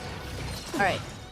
So yeah, I'm drinking a lot of water. I even mixed a lemon honey concentrate in my water right now because I need to cleanse. You can reduce the game volume a bit more. Okay. Yeah, because a lot is going on in the game. I need to cleanse, like just with this because there was an event going on where I was working, and basically they had like a lot of booths, and each booth was like one particular vendor, and usually it's different things. Some of them they did like spin the wheel kind of thing. Others they did like a lot of food samples. Oh my gosh, so close to. They did a lot of food samples, and ooh, I'm gonna die. If this is the first round, we can try again. So they did a lot of food samples, and weirdly enough, a lot of the food samples were of fried things. So it's like nuggets, chicken fingers, and things like that. And not gonna lie, I mean, free food, right? Who cares? Free food. But after a while, like I couldn't. Like, and this was after lunch as well. So like, in our office, we were encouraged to go down and participate. For some reason, I don't know why, but we were encouraged to go down and participate, and we did. And they had a lot of like fried food samples. So it's like, you just go and do like a small game and you get some food samples. You just go and like follow their social media, you get food samples. And I just kept getting more food samples because I got excited by free food. Got excited by free food. And and there was a Milo truck outside as well. Like, you can't skip that. So it then all became a little bit too muchy. It became a little bit too much. So it's like I wasn't like full, but like I could tell like I couldn't eat anymore. Milo, the chocolate drink, yeah.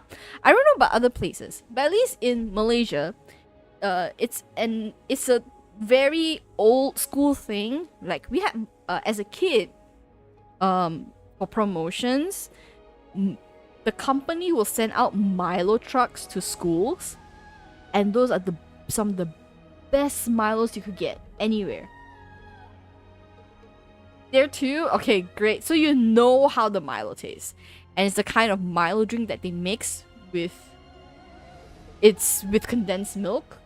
It's so good. You can... Like, not even the mamak stalls can mix the same kind of Milo drink. I mean, they do use condensed milk, and it is like, better than when you brew it at home, but it's not the same as Milo truck Milo, So I had that with the coolers. Oh yes, because it's like they mix it and they keep it in the cooler tank thing. So I had Milo, I had fried foods, I spin the wheel and got free shit. And then I came home and I was like, I am to my gills with free food. So what I did was I have like a whole 1 liter bottle. I mixed honey lemon concentrate. Because like I heard honey is a good like not only like palate cleanser, but like just cleanser for your body. Doing free food once in a while, okay? It can't be a regular thing. It just cannot. It cannot be a regular thing. Okay, let me think here. Let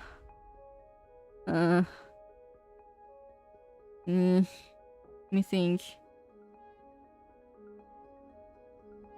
Try still the better one. We'll try this again with me controlling. So I'm feeling marginally better. Lemon water for fat burner, no? I don't know.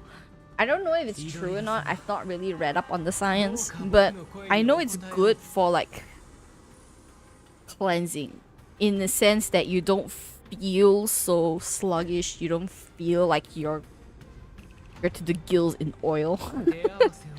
So when I say like concentrate, I actually do make my own honey lemon mixture. So what I usually do is that I will have lemon slices. I'll have like a bottle or two of honey, and so I will boil those two in water, a little bit of water just to loosen it up. Sometimes I will add lemongrass if I have, I also add in ginger. I will like peel, smash the ginger and put it in. So I will let it boil for about 15 to 20 minutes. So like the lemon breaks down, the ginger is like infused into the water. And usually one batch that I make is, it can fill like 2 to 3 jars. So that'll be about, it'll be about like 800 mils to a liter of liquid, which is great. So while it's piping hot, I will sanitize and I will sanitize the glass jars for storage and stuff like that. I will also cool down the liquid, put it in the jars, and leave it in the fridge for about a week at least. Because what I find is when I leave it for about a week, it somehow concentrates even more as it cools down, so it becomes slightly thick. So that's what I'm having right now. I think I mixed like 800 mils of water and then about 100 mils of the concentrate. So it's like gingery and lemony and like slightly sweet. And it can taste different depending on the type of honey that you use, because you know there's I mean, I don't recommend using like manuka honey or anything like that, because like it's expensive. I just took like regular like flower honey. Like the one I got is mixed flower, like the bees took honey from different species of flowers, so it has a more mixed taste. It's not a very distinct taste, basically. So usually I will save those for like when I have a cold, or I'll save those when I on days like this when I feel like I just want something refreshing and like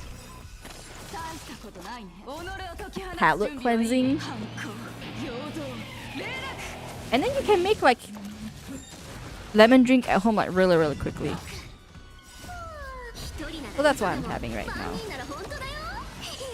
And the best part is like once you mix in the water and like you finish drinking it, right, you can just add more water to it and it will be not as concentrated, but still be good. Because I don't want to waste. I don't want to waste a single thing, man. Honey is not cheap. It can be cheap and some brands are cheap, but at least the honey that I use and the amount that I use, it doesn't become cheap after that. Well, that's what I'm drinking right now. Oh, wrong target. No.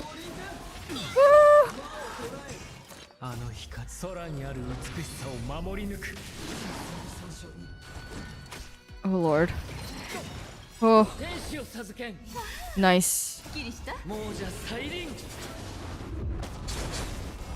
Ah.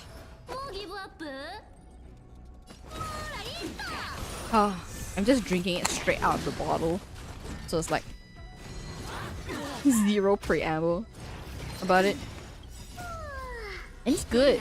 And like the recent batch that I made, the lemons are super sour. They're actually very sour. So it's like quite refreshing.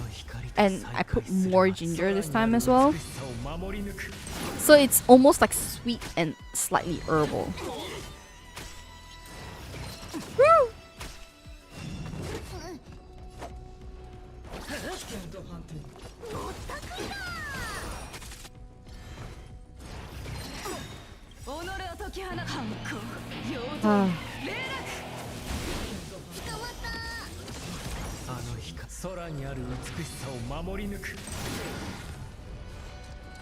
Okay. Now that my brain is suddenly like clear. Oh my god.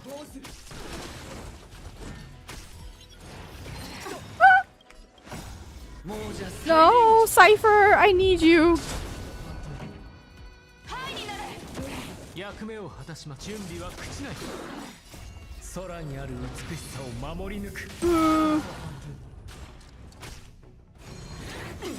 Come here.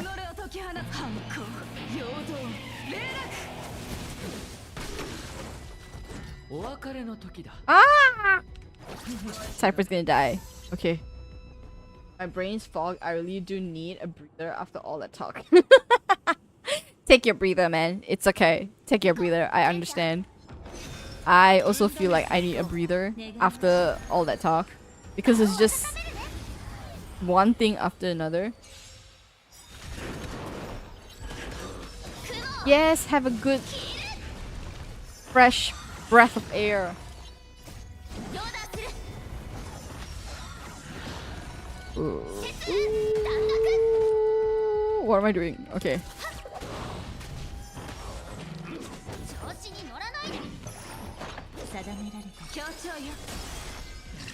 Yes. Yes. DOT.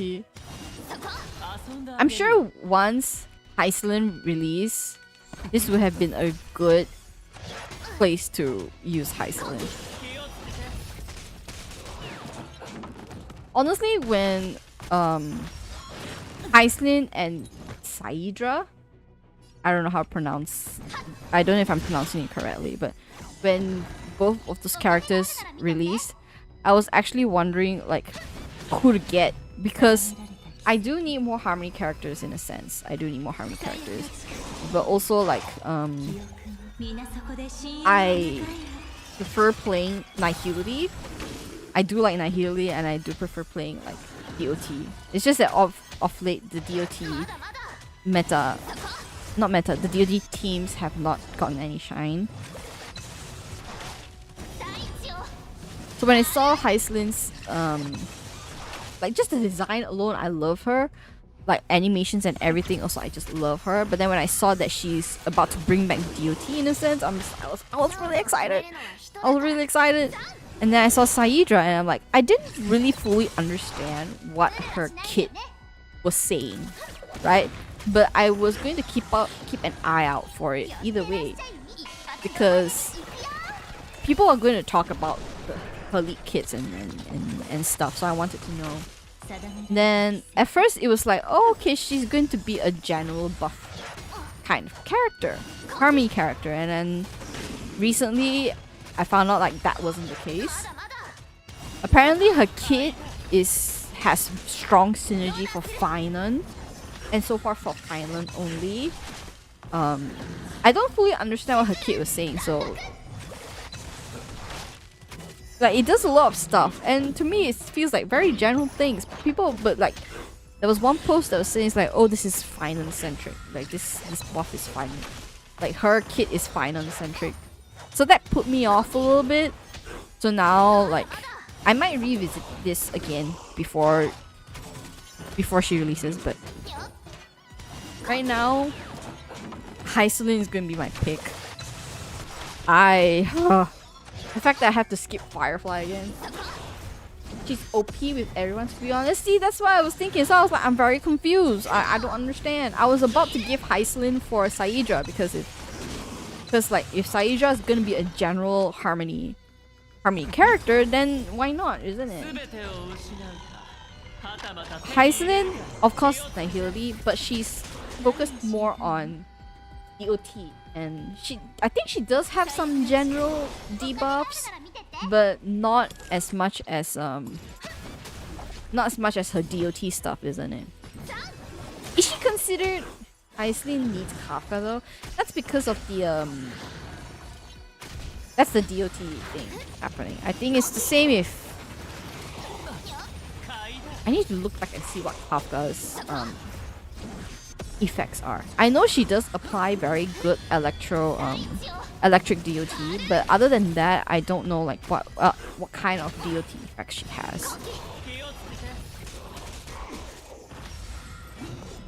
Can you imagine Hyselin, Kafka, Black Swan's back in, and then you can add what's her name?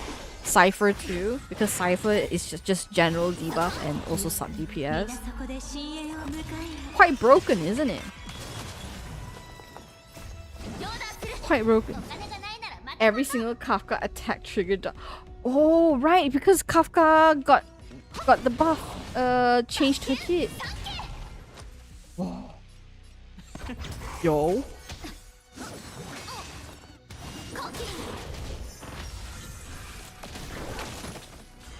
That's actually very strong.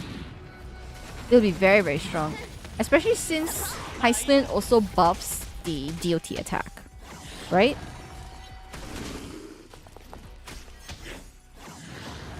But honestly saying, like in the simulated universe, I actually have a lot of fun playing DOT.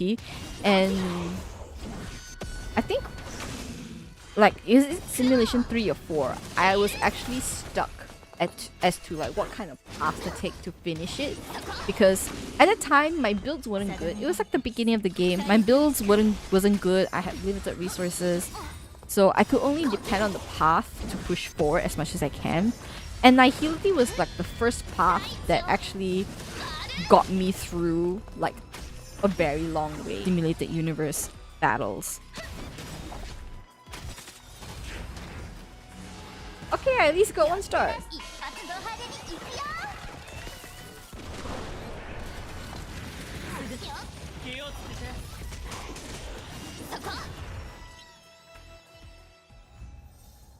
One star. Okay.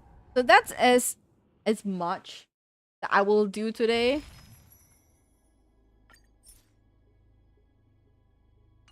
I just completed is, yeah, it's fine. It is a difficult, because this is to put Finan in, and I love Dot, but that new support for Finan though. You mean Saidra? Cyridra, whatever her name is. She looks cool too. She looks so cool. Like the 2 new characters is so cool. What am I gonna do? What am I gonna do? There's so many characters that I want, but like I can't. Nothing. I'm broke. I'm practically broke.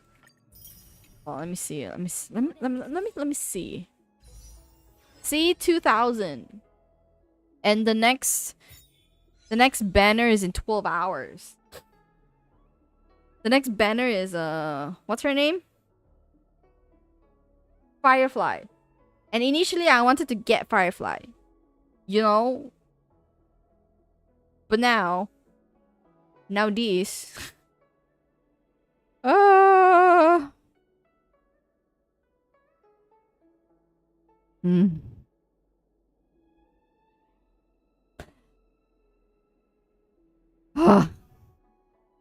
When will I ever get Firefly? I don't know.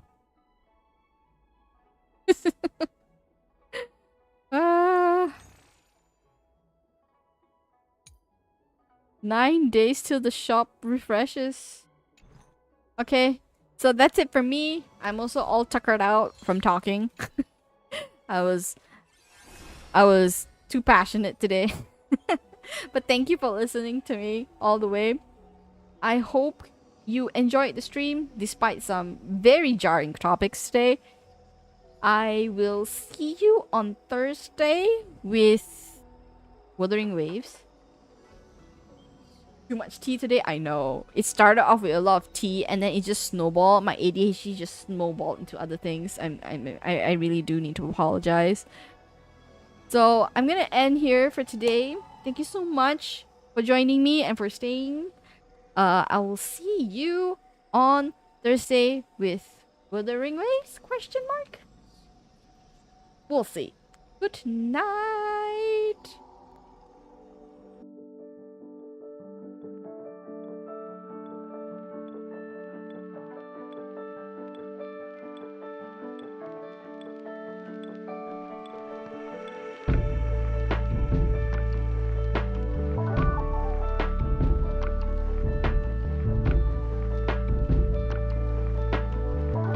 You just had to wait to the last minute.